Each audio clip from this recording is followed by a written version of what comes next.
Ribuan mantan karyawan PT Sritex antre mengurus berkas untuk pencairan dana BPJS Ketenagakerjaan. Langkah ini dilakukan setelah pabrik yang berlokasi di Sukoharjo, Jawa Tengah ini resmi menutup operasional dan mem-PHK karyawannya.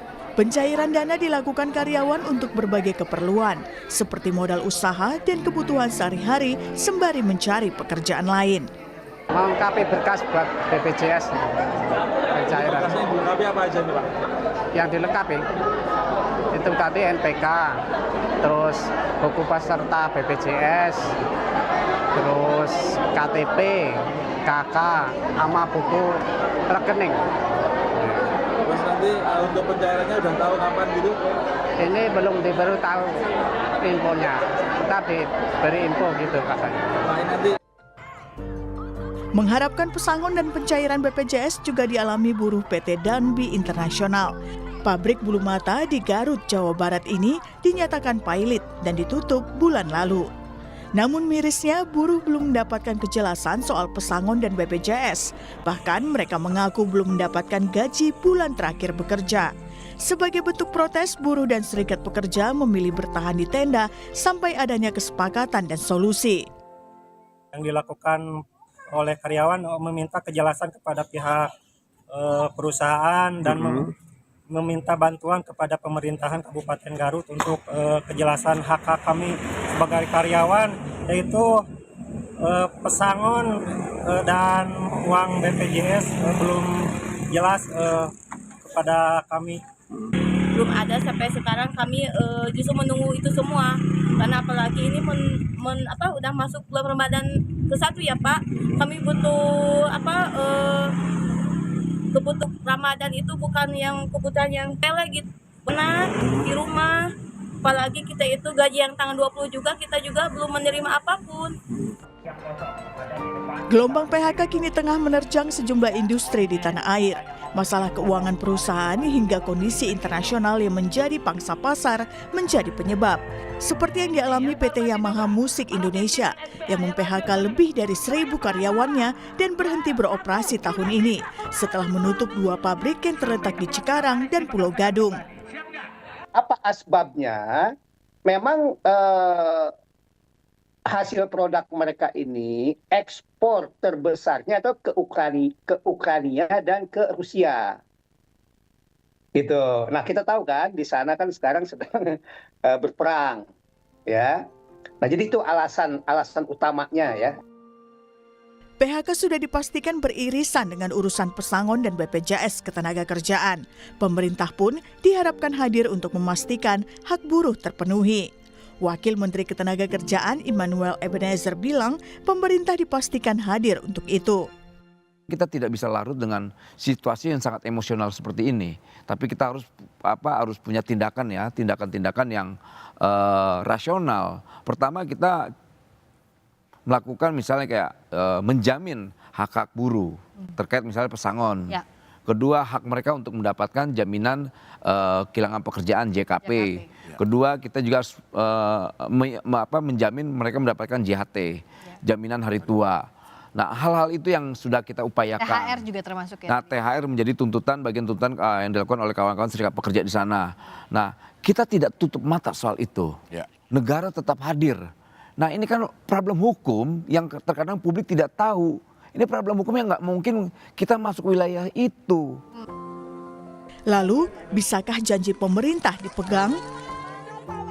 Tim Liputan, Kompas TV.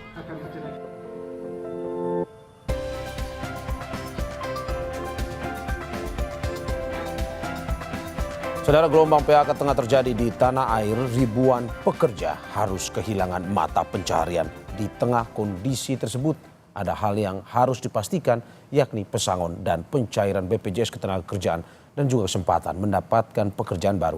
Bagaimana mengawal hal ini kita bahas bersama sejumlah narasumber. Ada Wakil Menteri Ketenagakerjaan Immanuel Ebenezer. Selamat pagi, Pak Wamen. Mas Mariole. Terima kasih Pak Wamen sudah bergabung di studio pada pagi hari ini. Ketua Umum Konfederasi Aliansi Serikat Buruh Indonesia atau KASBI, Sunarno. Mas Sunarno, terima kasih Mas sudah ada di studio pagi ini. Selamat pagi Mas. Dan juga mantan karyawan Sritex, Arief Wahyu Irwandi. Mas Arief, terima kasih sudah bergabung di Dialog Sapa Indonesia pagi hari ini. Sebelum saya bertanya ke Mas Arief, kami dari Kompas TV, pertama-tama izinkan kami untuk turut prihatin dengan kondisi yang menimpa Mas Arief dan juga teman-teman di PT Sritex atas apa yang terjadi, dan kita harapkan apa yang dilakukan saat ini dipenuhi hak-haknya dan juga yang terbaik buat Mas Arief dan juga teman-teman di karyawan PT Sritex tersebut. Terima kasih. Sama-sama Mas. Mas Arief, hingga saat ini bagaimana kelanjutannya terkait dengan pemenuhan hak-hak tersebut, termasuk dengan pencairan BPJS Ketenagakerjaan? Sudah ada tindak lanjutkah atau bagaimana? Iya, kalau kami dari karyawan Sritex, yang pertama adalah gaji terakhir. Gaji terakhir itu sudah diberikan, walaupun belum semuanya ya. Maksudnya ada ya gantungan atau apa namanya ganti cuti itu belum semuanya dikasih, hanya sebagian sudah dikasih. Untuk pencairan BPJS Ketenagakerjaan, JKP dan lain sebagainya masih kita urus dari tanggal 1 kemarin sampai tanggal 10. Dan mungkin hari ini nanti saya jatah untuk mengurus itu, pemberkasan.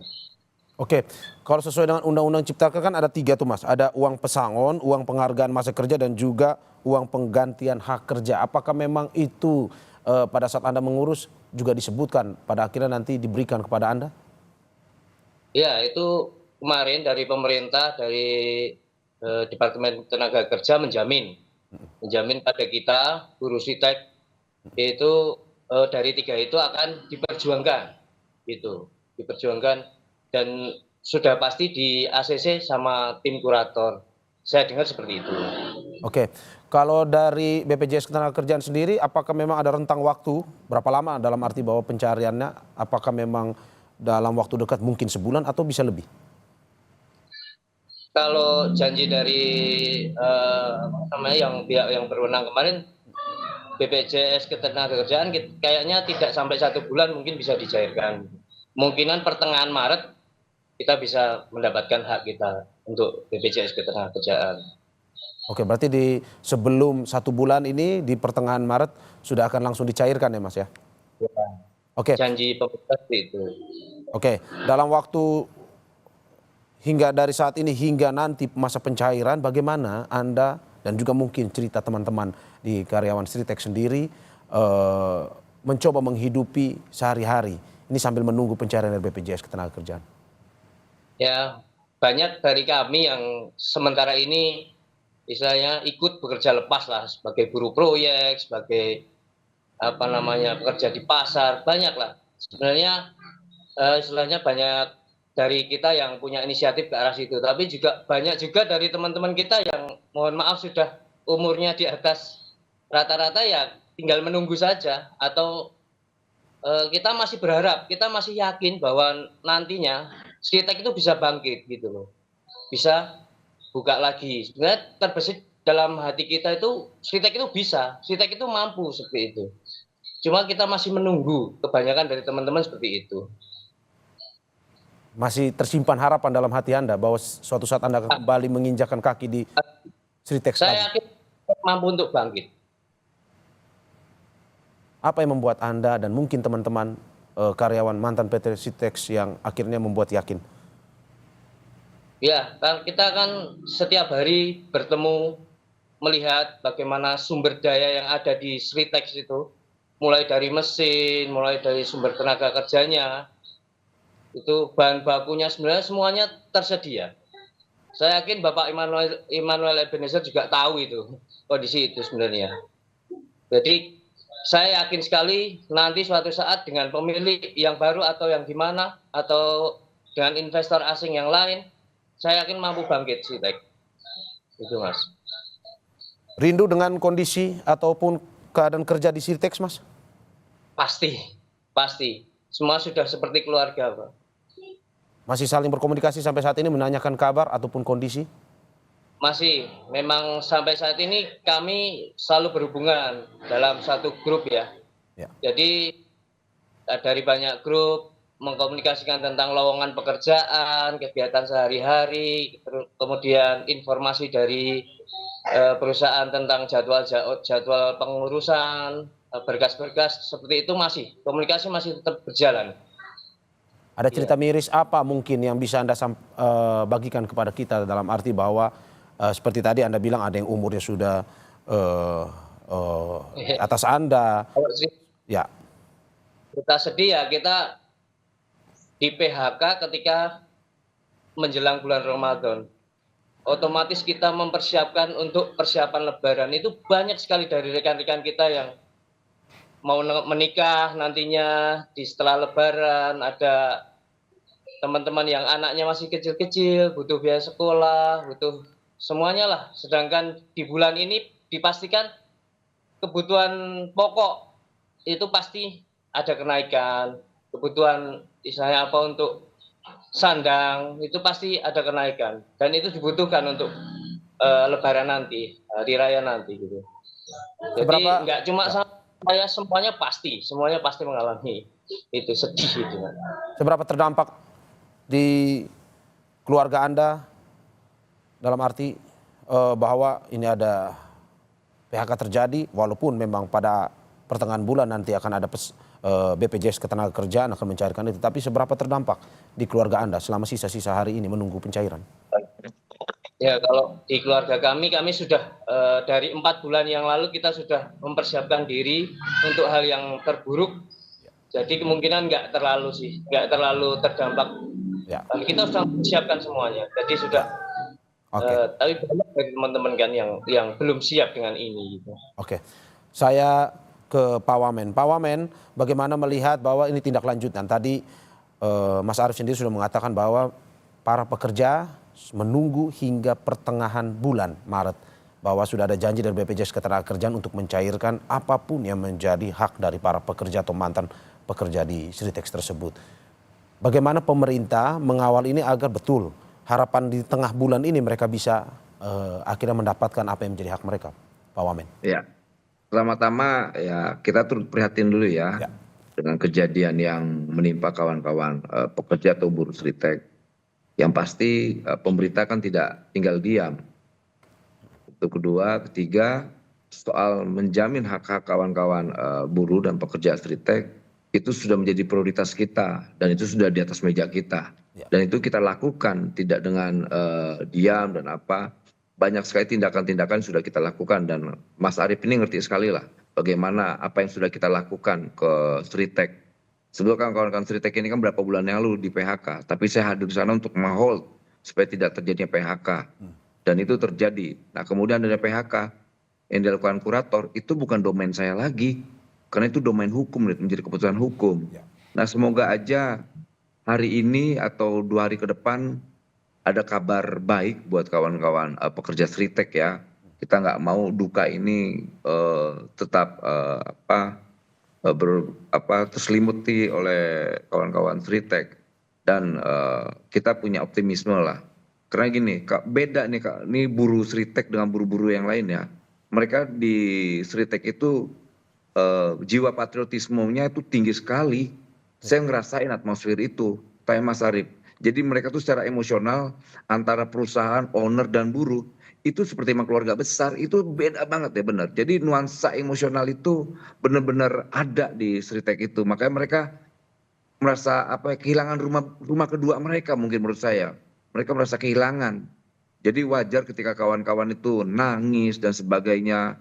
Nuansa emosional itu terkuak kayak di sana ya. Saya pun sebenarnya mau nangis sebetulnya ngeliat situasi itu. Tapi ya sudahlah, kita kan negara nggak boleh emosional ya, negara rasional.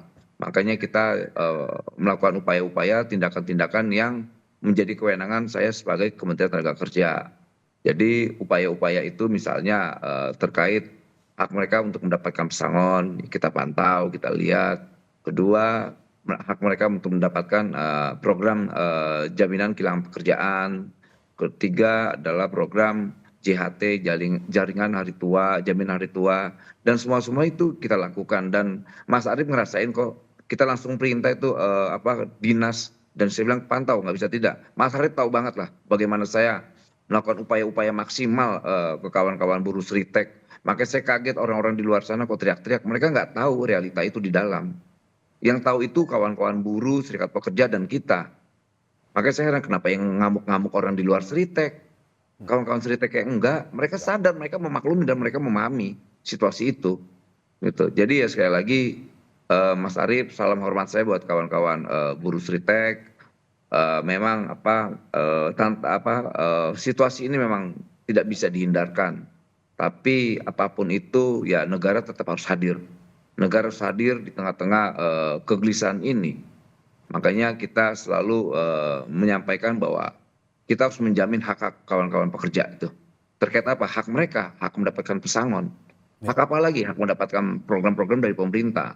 Nah kemudian kalau kawan-kawan buruh atau pekerja ingin alih profesi, misalnya mau jadi tukang las, operator apa gitu. Nah itu kita ada BLK yang kita siapkan. Gitu. Jadi ruang-ruang untuk mencari pekerjaan di luar juga kita sedang upayakan. Misalnya kita coba mengumpulkan mitra-mitra industrial kita. Coba mana-mana aja yang kawan-kawan butuh tenaga kerja. Ini ada kawan-kawan kita di buruh Seritek gitu. Mereka kan sudah terampil. Mereka bukan pekerja-pekerja malas, mereka pekerja semua di situ. Makanya harapan kita nanti kalau ada industrial yang mau menerima mereka, ya sudah terimalah, jangan pakai syarat-syarat. Ya. Gitu, biar nggak beban secara moral dan psikologis buat kawan-kawan kawan-kawan Seritek di sana. Ya. Itu yang bisa saya sampaikan, Mario. Pak Wamen, bagaimana melihat bahwa masih ada harapan tersisa dalam hati teman-teman di mantan karyawan Sritex ini bahwa suatu saat mereka akan kembali bersama lagi di Sritex? Apakah mungkin Pak melihat dengan aturan yang telah dikeluarkan oleh Mahkamah Agung pun juga apa yang telah diusahakan selama ini oleh pihak pemerintah, dari Pak Wamen sendiri melihat apakah mungkin ada harapan itu bisa terwujud? Ya harapan itu kan harus ada, tidak boleh tidak. Ya. Bangsa ini nggak boleh kehilangan harapan. Ya. Nah soal peluang-peluang itu ya kita berharap misalnya nanti ada investor baru, semoga ada rekrutmen baru gitu loh. Ya. Itu kan yang menjadi harapan Mas Arief dan kawan-kawan. Ya. Dan jangan dipersulit, yang paling penting itu. Ya kan Mas Arief? Iya, betul Bapak. Itu harapannya dan kita tahu banget lah, makanya kalau ada yang teriak-teriak apa nggak ngerti apa-apa. Ya. Mungkin bahasa saya tuh mungkin cocok itu baby monster tuh yang teriak-teriak tuh nggak ngerti apa-apa. Tampangnya serem tapi lemah. Oh kita ini masih kuat, kawan-kawan buruh Sritek aja kuat-kuat semua, mereka makanya nggak gentar. Karena mereka sudah tertanam jiwa-jiwa patriotik. Bayangkan mereka tuh ada upacara-upacara khusus di sana. Dan orang tidak ada yang tahu itu. Gitu loh. Bagaimana patriotisme mereka antara pekerja, manajemen, sampai owner, sampai semua. Makanya etos kerja mereka itu luar biasa. Dan menurut saya udah luar biasa lah, saya ngerasain atmosfer itu sampai sekarang.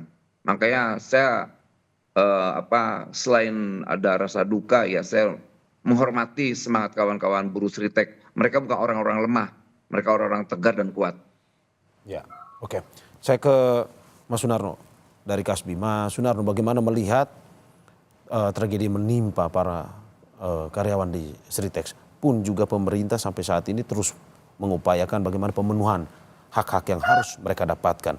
Dari Kasbi sendiri melihat bagaimana ke depan ini hak-hak ini harus sampai ke tangan mantan karyawan Sritex ataupun mereka yang di PHK secara utuh dan juga bisa terpenuhi.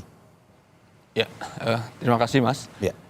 Ya, terkait dengan kasus PHK yang dilakukan oleh PT Sritek terhadap para pekerja atau para buruh, ya tentunya kami dari pengurus pusat Konfederasi Kasbi menyampaikan keprihatinan mendalam atas kasus PHK tersebut. Dan saya pikir kawan-kawan pekerja, kawan-kawan buruh di PT Sritek tetap harus memperjuangkan hak-haknya. Tadi saya juga mendengarkan langsung dari Pak Wamen dan juga Mas Arief ya terkait dengan situasi atau kondisi yang terkini gitu ya, terkait dengan PHK yang terjadi. Sebelum masuk ke soal hak-hak atau PHK yang ada di kawan-kawan PT Sritek atau mungkin di kawan-kawan yang lain juga ya. Tadi disebut juga ada PT Danbi Internasional di Garut juga. Terkait dengan kepailitan ini memang harus kita perhatikan gitu.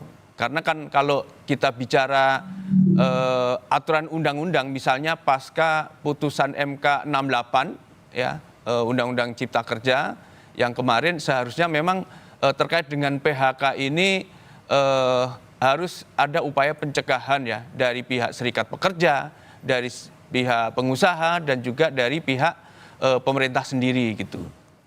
Lalu juga yang perlu dipahami terkait dengan PHK sendiri kan kenapa fenomena PHK karena pilot ini muncul gitu. Karena kemarin mungkin saya juga menyampaikan terkait dengan pengurangan hak pesangon yang dilakukan oleh perusahaan gitu ya. Yang tadinya misalnya seharusnya itu kalau perusahaan rugi misalnya di Undang-Undang 13 2 kali PMTK. Lalu kalau kemudian ada pilot 1 PMTK, 1 kali PMTK. Nah, sekarang ini kan menjadi setengah PMTK. Artinya ini ada pengurangan hak pesangon. Nah, di sini saya kekhawatiran kami gitu ya. Ada terjadi monopoli atau manipulasi dari perusahaan-perusahaan yang sengaja ya untuk melakukan PHK terhadap buruhnya yang memang masa kerjanya itu sudah puluhan tahun, Mas.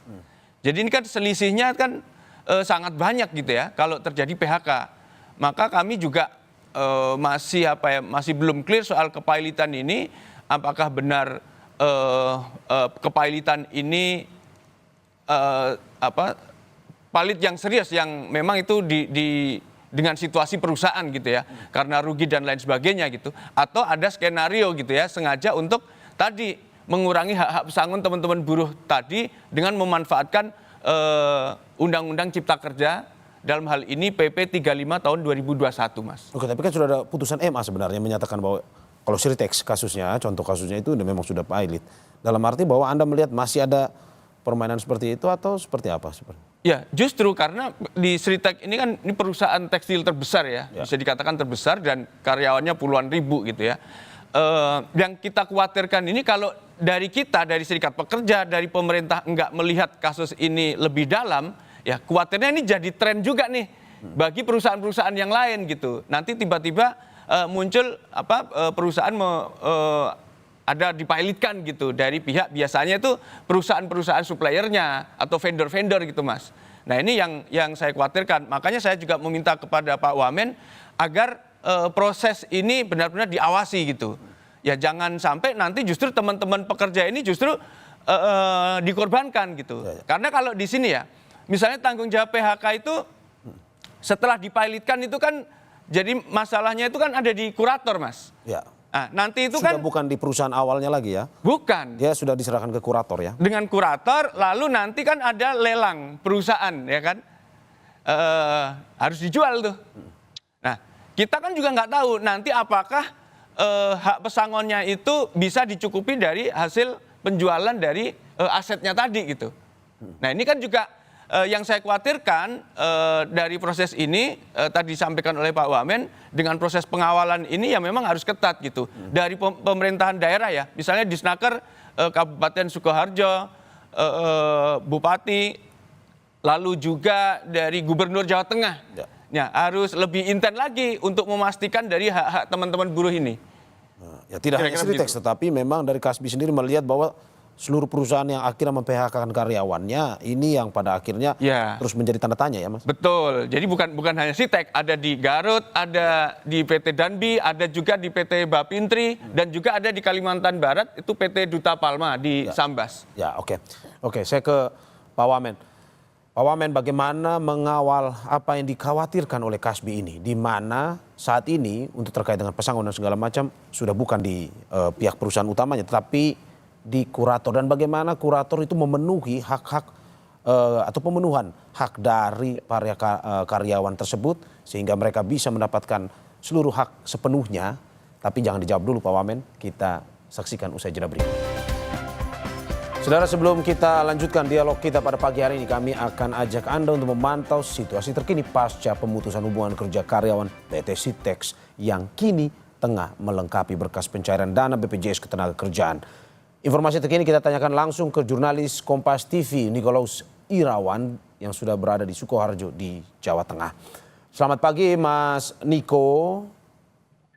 bagaimana proses pencairan BPJS Ketenagakerjaan untuk mantan pegawai Sritex dari pantauan yang Anda ingin sampaikan kepada kita dan kapan bisa dicairkan? Baik, selamat pagi Mario dan juga saudara. Memang benar pada hari ketiga pasca PHK massal ribuan buruh Sritex ini, mereka diminta untuk kembali datang ke pabrik untuk mengurus pengajuan berkas dari BPJS Ketenagakerjaan.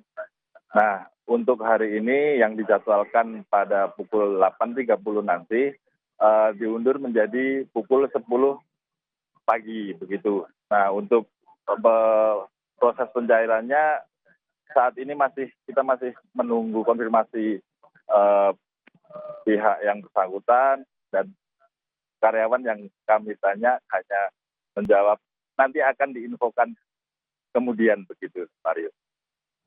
Oke, berarti hingga saat ini jam 10 nanti ya, sesuai dengan informasi Anda, Niko, bahwa mantan karyawan PT Sritex akan berkumpul dan juga untuk mengurus BPJS Ketenagakerjaannya.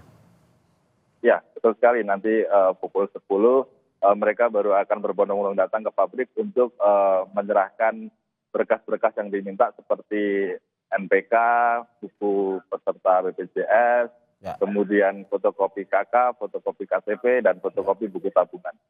Begitu, Mario. Ya, terima kasih Nicholas Irawan atas laporannya dari Sukoharjo, Jawa Tengah. Selamat bertugas kembali. Dan saya kembali bersama para narasumber saya. Ada Wakil Menteri Ketenagakerjaan Immanuel Ebenezer, ada Ketua Umum Konfederasi Aliansi Serikat Buruh Indonesia atau KASBI, Sunarno, dan juga mantan karyawan Sritex Arif Wahyu Irfandi. Saya ke Pak Wamen. Pak Wamen, bagaimana tadi kelanjutan bahwa ada ketakutan, mungkin juga kekhawatiran dari KASBI yang mengatakan bahwa ini perusahaan pada akhirnya apakah mungkin saja harus akan menghindari terkait dengan pesangon atau tidak, karena saat ini sudah bukan di tangan perusahaan lagi tetapi sudah di tangan kurator untuk memenuhi hak-hak dari karyawan yang terkena PHK tersebut. Bagaimana pemerintah ini mengawal agar ini sampai ke tangan masyarakat yang terkena PHK? Oke, pertama-tama saya sampaikan bahwa ini untuk kedua kalinya. Dulu manajemen punya komitmen untuk tidak mem-PHK dan itu terjadi tidak PHK. Kemudian kemarin Pak Wawar atau Pak Iwan itu punya komitmen tetap memberikan pesangon. Itu komitmen perusahaan ya, manajemen. Mas Arief tahu ya Mas ya. Artinya komitmen-komitmen itu tetap dijalankan. Kemudian ada persoalan-persoalan yang lain, ya kan itu bukan domain kami lagi. Yang jelas kita akan tetap menjaga hak-hak buruh dan itu menjadi prioritas kita. Gitu, jangan sampai kekhawatiran yang disampaikan Mas Nono itu terjadi. Karena gini, perusahaan itu ada dua. Ini sebenarnya kan Sritex ini kan tidak mau dipilotkan. Dia tidak mau. Maunya going concern tetap berjalan. Tapi kan dipilotkan. Beda dengan modus-modus di industri yang lain. Memang sengaja untuk meminta dipilotkan untuk apa? Menghindar dari kewajiban-kewajiban perusahaan untuk membayar kawan-kawan buruhnya, pekerjanya. Nah kalau Sritex ini beda Pak. Sritex ini tidak mau dipilotkan. Bahkan kita kemarin sepakat yuk bikin going concern aja. Agar apa? Ini tetap berjalan, tidak terjadi PHK. Tapi kan ada keputusan hukum yang lain. Ya nggak mungkin saya mampu masuk ke wilayah yang bukan domain saya. Kita ini eksekutif masuk ke yudikatif kan tidak mungkin Pak. Jadi sekali lagi kekhawatiran Mas Nono itu benar adanya. Tapi semoga itu tidak terjadi di Sritex. Karena apa?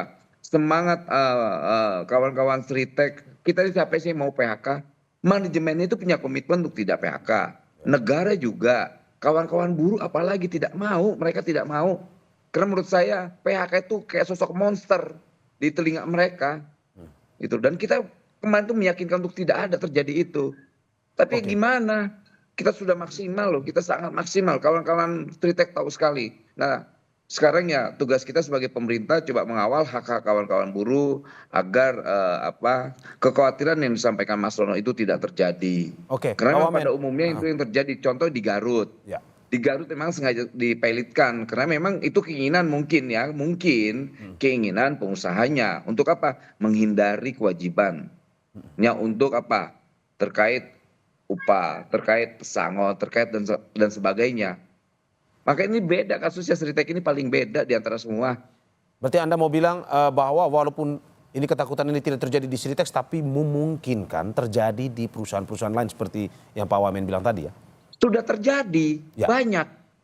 Tanya Mas Nono tahu tuh data-datanya.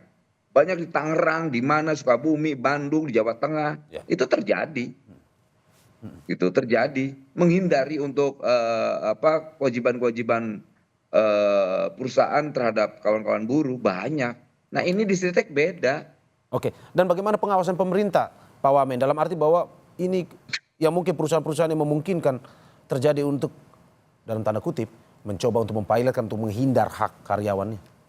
Nah kita ini kan Menteri Tenaga Kerja, Kementerian Tenaga Kerja. Kami hanya domain kami terkait bagaimana membangun harmonisasi, kemudian menjaga kewajiban-kewajiban buruh, kemudian supaya tidak ada PHK. Nah di luar itu ya itu kan penegak hukum yang bisa melakukannya, kami tidak bisa menjangkau itu.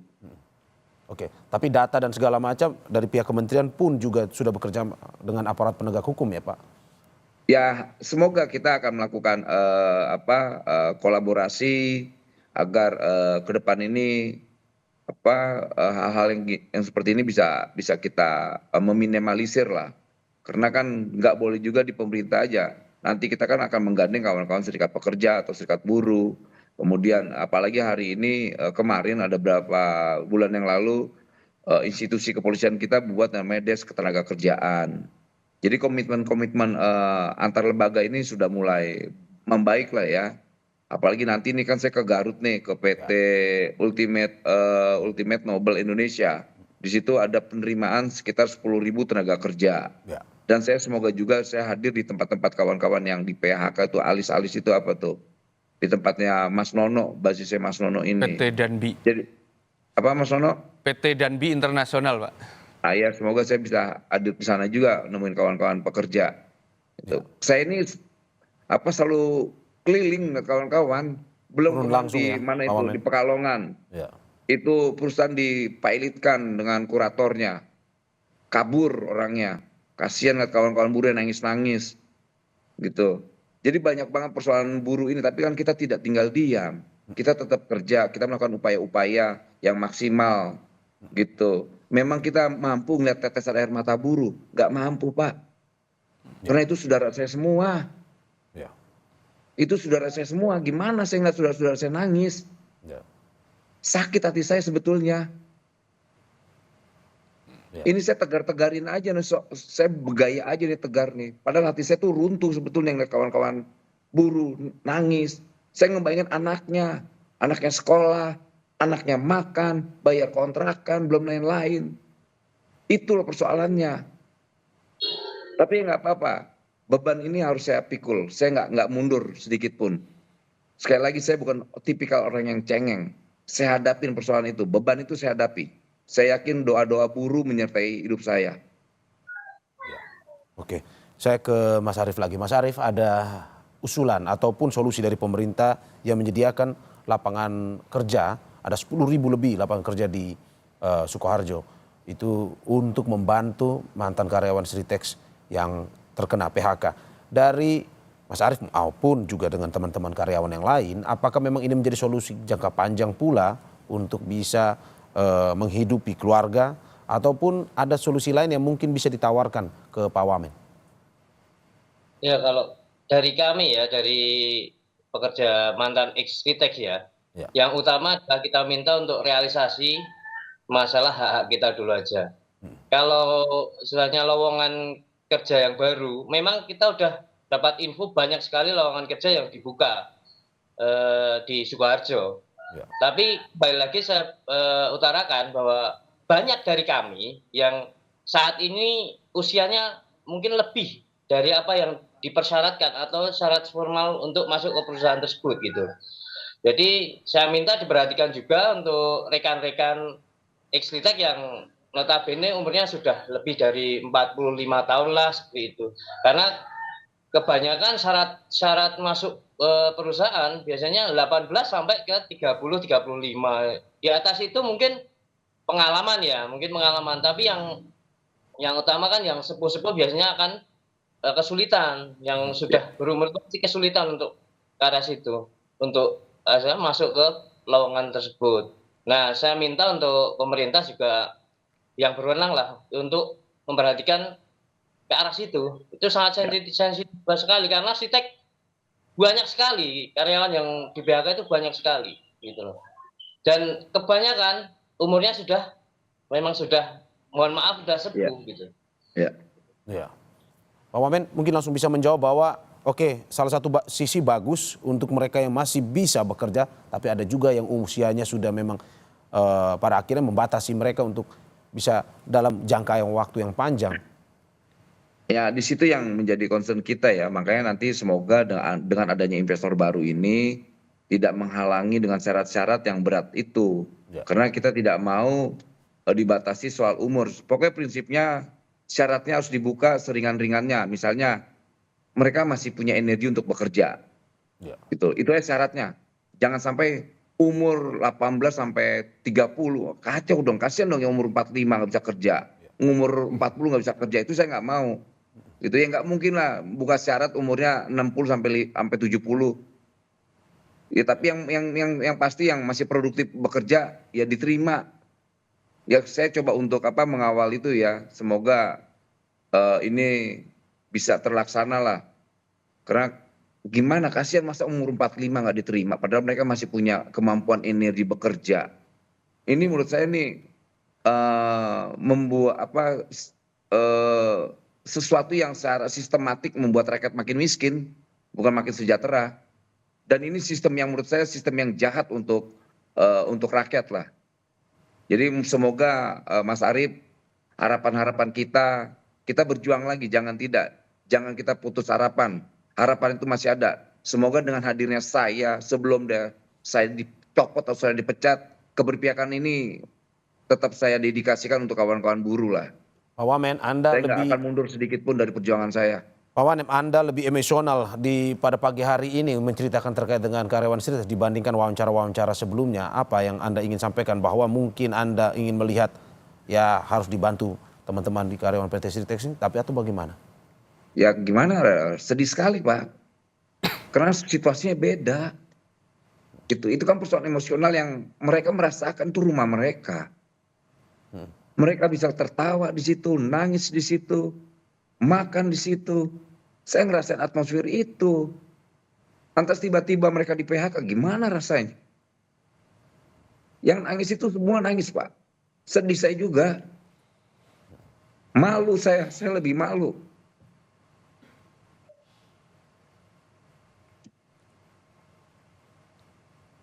Yang bisa kita lakukan cuma berdoa, udah nggak ada lagi. Ya tapi kan saya harus tegar, nggak bisa enggak. Saya harus hadapin semuanya. Saya nggak mau sedikit pun mundur, nggak mau. Nggak ada, saya nggak mau mundur. Biarinlah orang menghina saya nggak apa-apa. Tapi biar rakyat yang mencatat itu semua, biar Tuhan yang mencatat, saya nggak mau. Semua saya ya sedikit pun saya nggak mundur karena saya yakin presiden saya melakukan hal yang terbaik buat bangsa ini. Dan saya melakukan apa yang menjadi perintah beliau. Jadi saya nggak akan mundur sedikit pun. Kalaupun dipecatlah nggak apa-apa saya. Tapi saya tidak melakukan hal yang menyimpang. Karena ini sikap saya adalah soal keberpihakan. Keberpihakan terhadap kawan-kawan buruh, pekerja dan semuanya. Saya ngerasain menjadi pengangguran. Saya merasakan menjadi buruh. Sakit Pak. Tuh. Jadi Mas Arief, salam buat kawan-kawan, anak di rumah, istri.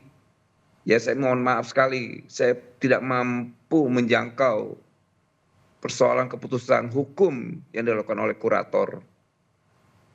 Itu Mas Arief.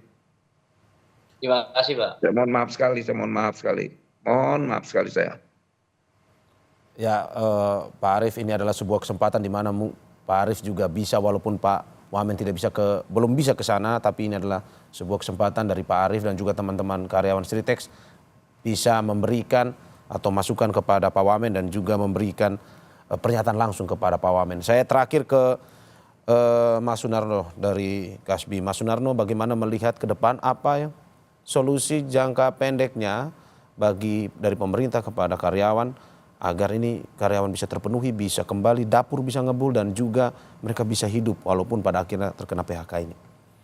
Ya, terkait dengan PHK ini Mas, satu orang, 2 orang, atau bahkan sampai puluhan ribu orang gitu ya. Ini kan sebenarnya bukan hanya sekedar angka atau statistik gitu ya. Karena saya yakin teman-teman buruh atau pekerja ini mereka juga punya beban luar biasa gitu. Punya tanggungan gitu ya dengan anak-anaknya, entah keluarganya, istrinya dan lain sebagainya. Artinya mereka bekerja ini tentu untuk memperjuangkan untuk kehidupan yang lebih baik bagi keluarganya. Nah, kasus PHK ini memang harus dilihat lebih dalam lagi. Jadi kenapa ada tren PHK, kemudian ada pilot segala macam ini ya. Saya pikir tugas dari kita, dari serikat pekerja, dari pemerintah, dari pengusaha, ya bagaimana meminimalisir atau melakukan pencegahan terhadap PHK-PHK ini. Lalu kalau memang PHK ini tidak bisa terhindarkan, jadi hak-hak kaum buruh itu memang harus diberikan. Dari mulai hak pesangon, uang masa kerja, dan juga untuk pengobatan maupun perumahan gitu. Harusnya perusahaan ya itu bisa memberikan hak-hak itu. Jadi jangan pas situasi rugi lalu kemudian teman-teman buruh ini dibuang gitu. Seperti istilahnya itu makan kacang lupa kulitnya gitu kan. Nah, perusahaan ya ini untuk ke depan perusahaan-perusahaan yang lain harus ada perencanaan, harus ada planning bagaimana hak-hak pesangon buruh ini memang sudah dipersiapkan gitu. Jangan pas situasi lagi buruk, lagi rugi, lalu kemudian terjadi PHK, lalu hak dari teman-teman buruh ini nggak diberikan. Termasuk misalnya tadi dicontohkan di teman-teman di PT Sritek. Lalu juga ada teman-teman kita ini Mas, di PT Duta Palma, di perusahaan sawit gitu. Karena ini perusahaannya disita oleh kejaksaan, lalu teman-teman itu juga terlantar. Lalu juga tadi di PT Danbi Internasional, lalu juga di PT Bapintri di Cimahi, di Sumedang ada PT Natatek, lalu ada PT KFC, lalu ada juga yang baru ini ada Tip Top katanya Mas. Di retail, Tip Top itu juga melakukan PHK. Nah, situasi seperti ini memang harus diantisipasi terutama dari pemerintah kita. Harus melihat lebih dalam lagi terkait problem PHK ini. Jadi jangan sampai fenomena PHK ini benar-benar menjadi gelombang PHK atau badai PHK beneran. Terima kasih. Kita harap antisipasi ini bisa segera dilakukan oleh pemerintah ya. Betul. Seperti yang dikatakan oleh Pak Wamen. Terima kasih Ketua Umum Konfederasi Aliansi Serikat Buruh Indonesia Kasbi, Pak Sunarno. Terima kasih atas waktunya. Dan juga terima kasih kepada Wakil Menteri Ketenagakerjaan Immanuel Ebenezer atas apa yang disampaikan pada pagi hari ini. Dan juga terima kasih kepada mantan karyawan Sritek Arif Wahyu Irfandi. Terima kasih Mas, dan kita seluruh masyarakat Indonesia pun juga dari Kompas TV turut prihatin dan semoga apa yang diharapkan bisa terpenuhi sesegera mungkin. Terima kasih Bapak-Bapak atas apa yang disampaikan. Sehat-sehat selalu. Terima kasih. Terima kasih Mas Arif. No.